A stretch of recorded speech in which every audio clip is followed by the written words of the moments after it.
سلام دوستان، چطورید؟ امیدوارم روز خوب باشه و روزتون بی‌نظیر بوده باشه. تو این شرایط حالا نمیتونم نگم، ولی خب فکر نکنم اینطور. بلش کنی بگذاریم. اومدم بهتون بگم که چجوری به اینترنت بستیم، یعنی چجوری به فری فایر بستیم. بهتره بگم در جایی که الان فیلتر فری فایره چطور بستیم بریم پلی بدیم. اینطور خواستم بهتون بیام بگم که ببینید در جایگاه اول منطقه‌تون میاد، کدوم VPN واسهتون کار میکنه، کدوم سرور واسهتون کار میکنه. در جایگاه دوم چی میاد؟ این که مثال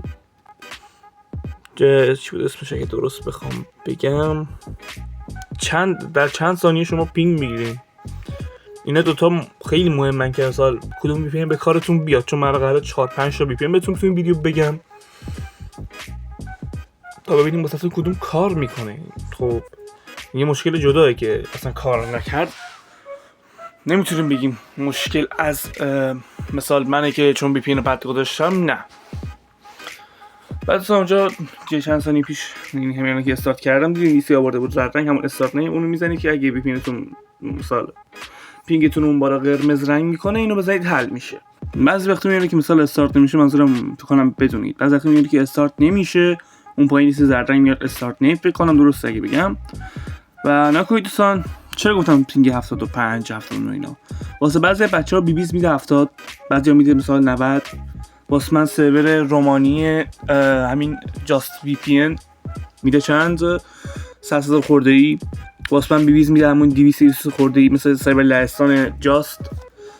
بعد یه VPN دیگه هم ویو چیه اونم میگن کار میده واسه فری. و کلا نشون میدیم، روشن میکنیم، هر کدوم واسه من کار کرد فیلم میگیرم، الان میذارم دیگه بهتون نشون میدم این آموزش رو چی فرق کنیم و اگه منطقه‌تون خراب بود چی کار کنیم که درست شه. خب نکنید اینجا من الان وایسادم که بهتون توضیح میدم.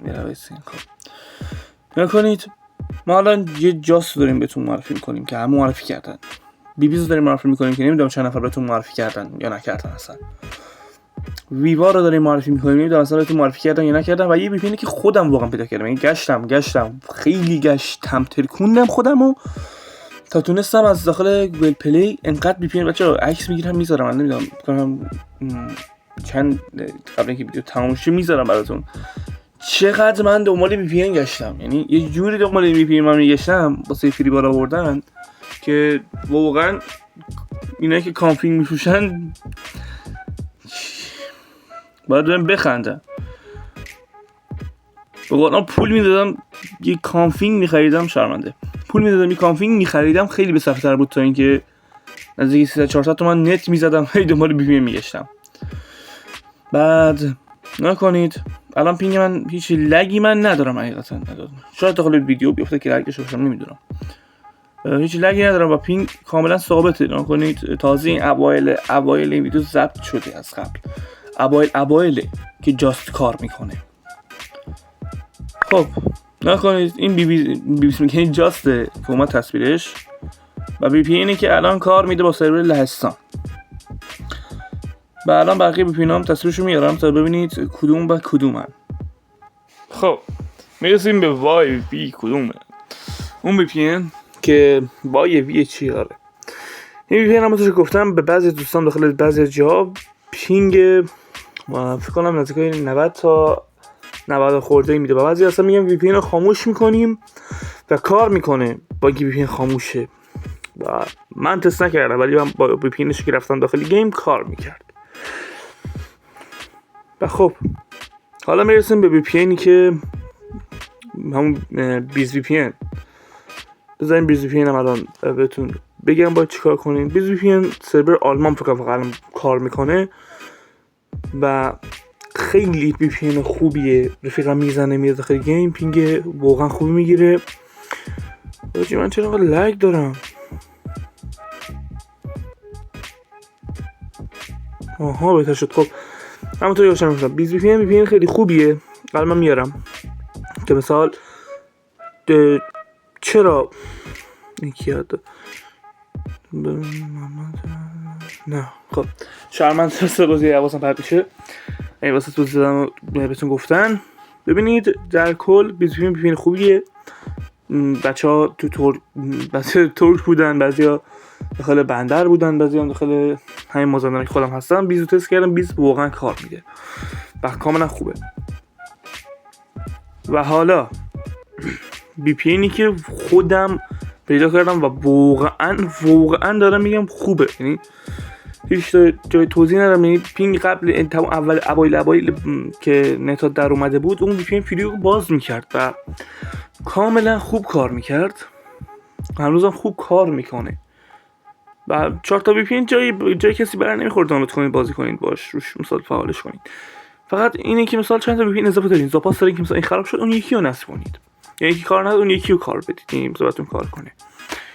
و آره در کل اینکه این VPN ها خیلی VPN خوبی هستن. کلا پینگو همونطور که میبینید الان من با جاستم سرور رومانیا، پینگ 100 خورده بالاتر نمیره، این 200 نمیشه. اون ویدیوام که دیدین از قبل ضبط شده بود و من وایس گرفتم روش و بعضی جا اکت میرم واسه اینکه ویدیو همخوانی داشته باشه با صدام و با گفتگویی که دارم میکنم. بعد آره در کل که من الان بهتون میخوام توضیح بدم که چیکار کنین. مثلا بی پی ان ها عملکرد خوب بهتری براتون داشته باشن، یا مثلا اگه واقعا کار نمیدن چیکار کنین؟ شاید به عنوان 50-50 کار بدن با این کار. قبلا بهتون میگم باید چیکار کنین و ویدیوشو میذارم روی صفحه بازی کردنم تا ببینید که کجا باید داریم با چیکار کنین. شاید الان خیلی ازتون بگین خب این تأثیری نداره، چطور برسی داره میگی؟ ببینید بچه‌ها من این کارو کردم، تأثیرش رو دیدم و واسه من کار کرد. نمیدونم واسه شما کار نکنه و واسه بچهای خودمون یه سری وی پی ان کار نمیکرد، این کارو کردن کار کرد. من دارم بهتون میگم نه به ضرر منه نه به ضرر شما، میتونید انجام بدین و براتون کار کنه. من دارم دونه دونه بهتون نشون میدم یه چیزی واسه من تغییر میکرد یا فرق میکرد و انجام بدید. خب اینجا نکنین نبره چیه انگلیسی بقیه ضعیفه، اینو میتونی عوض کنی، ولی خب برای من فرضیاً این رو گذاشتم یا این رو بوده بهتره بگم که چون تست کردم عوض کردم واسه من کارساز نبوده و همون بهتر بوده. میریم داخل نسخه همون اول. از میخواستم یه دونه چیز جدید بسازم، آی پی جدید بسازم بهتون کامل از صفر نشون بدم، ولی خب نمیشه ساخت، دلیل داره و میگه نمیتونید بسازید، این کلا اجازه نمیده. سیو کنید و اینجا باید مثال بنویسین ایرانسل نمیدونم فلان مینتیننس و از این حرفایی که واسه چیزتون هست و اینو می‌نویسین. حالا میتونید جدید بسازید، میتونید با همونی که قبلی هست کار کنید. بعد میای مثال رو سعی می‌کردم سیو کنم، سیو نمی‌شد. بعد میرم رو همونی که الان دارم، میرم رو همون، بعد دونه دارم میزنم روشون ببینید که چی جوریه و کجا رو دارم میزنم. نگاه کنید میدونم کیفیت بعد شرمنده، شاید الان بگید از کل اینا هیچ فایده‌ای نداره، من بازم دارم میگم فایده‌شو من خودم دیدم و مثلا بعضی فیلترشن کار کرده واسه گیم و واسه موقعی که مثلا میخوام برم این لیست دیگه اونا رو فعال نمی‌کنم. الان مثلا کاپای چی رو بذارین خوب کار میکنه واسه من، شاید واسه شهرستان‌های دیگه، شهرهای دیگه یا حالا جاهای دیگه، استان‌های دیگه رو پاپای چی اون کار کنه، شاید هم رو هر دو جفتش رو هر دو چیزش کار کنه نمیدونم واقعا. و اینکه در کل همینه دیگه، چیز خاصی نیست. بعد اون پایین دکمه 3 نقطه رو میزنید، سیو رو میزنید، سیو میشه و با این اینترنتتون بالا بیاد و نتتون بالا میاد و در کل دیگه تمام میشه دیگه چیز خاصی نیست. این روشی بود که واقعا فیلترشن ها بعضیشون واسه گیم کار میکنن. خب حقیقتا و دیگه در کل همین بود ویدیو، همین آموزش بود، همین فیلترشن همین بودن. با امیدوارم از این ویدیو خوشتون اومده باشه. لایک کامنت و ساب یادتون نره، حتما ما رو دنبال کنید تا چیزای بیشتر آموزش بیشتر بذاریم. خدا نگهدار.